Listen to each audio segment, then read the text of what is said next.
বিজেপির সামাজিক কর্মসূচিতে মোথার অতর্কিত হামলা, বেধড়ক মারধরে রক্তাক্ত বিজেপি জনজাতি মোর্চার নেতা মঙ্গল দেববর্মা সহ বেশ কয়েকজন বিজেপি নেতাকর্মী। এদিন মোথার এলোপাথারি মার থেকে রক্ষা পায়নি সাংবাদিকেরাও।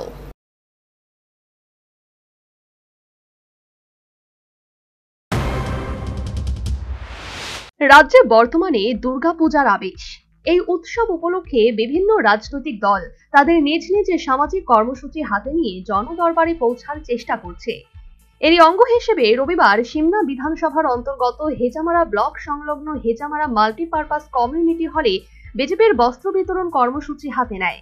বিজেপির এই বস্ত্র বিতরণ কর্মসূচিতে সাংসদ বিপ্লব কুমার দেবের আসার কথা ছিল। এই কর্মসূচিকে ঘিরে স্বাভাবিকভাবেই সংশ্লিষ্ট এলাকার বিজেপি নেতাকর্মী সমর্থকদের মধ্যে উদ্দীপনা ছিল তুঙ্গে।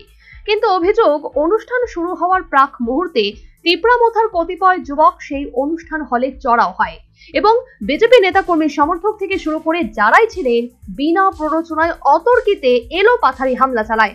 আর তাতে বিজেপি জনজাতি মোর্চার রাজ্য নেতৃত্ব মঙ্গল দেববর্মা সহ বেশ কয়েকজন বিজেপি নেতাকর্মী রক্তাক্ত হয়।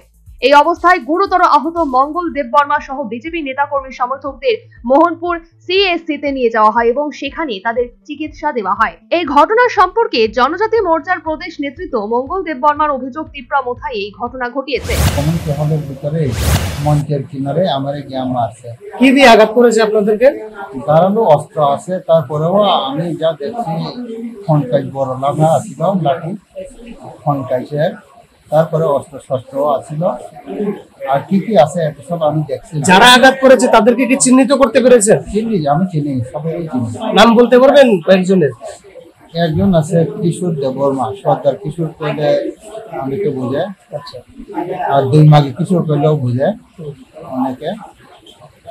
আর প্রণব দেববর্মা আছে আর একজন, এটা শনিতরা বাড়ি। যেমন ওরা কি করে? ওদের মূলত কাজ কি, পেশা কি? না না, তীব্রামথার সাপোর্টার। আচ্ছা আচ্ছা, ডাইরেক্ট তীব্রামথার সাপোর্টার।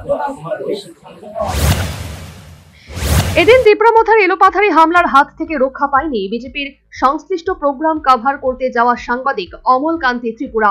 অপরদিকে জনজাতি মোর্চা নেতৃত্ব মঙ্গল দেববর্মার আঘাত গুরুতর হওয়ায় তাকে মোহনপুর সিএসসি থেকে জিবিপি হাসপাতালে স্থানান্তরিত করা হয়েছে। বর্তমানে মঙ্গল দেববর্মা ও সাংবাদিক অমল কান্তি ত্রিপুরা জিবি হাসপাতালে চিকিৎসাধীন। এই ঘটনার খবর পেয়ে জিবি হাসপাতালে চলে যান রাজ্যের প্রাক্তন মুখ্যমন্ত্রী তথা সাংসদ বিপ্লব কুমার দেব সহ সাংবাদিক নেতৃত্বরা। পরে সাংবাদিকদের সাথে কথা বলতে গিয়ে সাংসদ বিপ্লব কুমার দেব বলেন, এদিনকার ঘটনা কোনো রাজনৈতিক সংঘর্ষ নয়, দুষ্ট মানসিকতার কতিপয় লোক এই ঘটনা সংগঠিত করেছে এবং আইন অনুযায়ী অভিযুক্তদের বিরুদ্ধে ব্যবস্থা গ্রহণ করা হবে। ये कोई पॉलिटिकल क्रैश नहीं है। कुछ लोगों কিছু মানুষের মানসিকতা এই ধরনের মানসিকতা সম্পন্ন লোকের শাস্তি হওয়া উচিত ও প্রচার করার জন্য বলা হয়েছে। সেটা না স্থানীয় বিধায়ক করিয়েছে, না বিজেপি করেছে। এই ধরনের কিছু মানে যেটাই বলে সমাজের সমাজবিরোধী, ওরা সুযোগ খুঁজে কোথায় এগুলো করে নিজেদের বক্তব্য বানাচ্ছে। তো আমি কথা বলেছি তাদের কিভাবে শাস্তি করা যায় সে বিষয়ে। তবে হেজামারায় যে ঘটনা ঘটেছে এর পেছনে কি কারণ থাকতে পারে? এটা কি আসন্ন ভিলেজ কমিটি নির্বাচনের প্রস্তুতি, নাকি এলাকা দখলের লড়াই? সে যাই হোক, দুর্গাপুজোর আবহে এই রক্তক্ষয়ী ঘটনা সংশ্লিষ্ট এলাকায় নিরাপত্তা নিয়ে কিন্তু প্রশ্ন দেখা দিয়েছে। এখন দেখার এই ঘটনার সাথে অভিযুক্তদের বিরুদ্ধে পুলিশ প্রশাসন কি পদক্ষেপ গ্রহণ করে। Bureau report, news vanguard.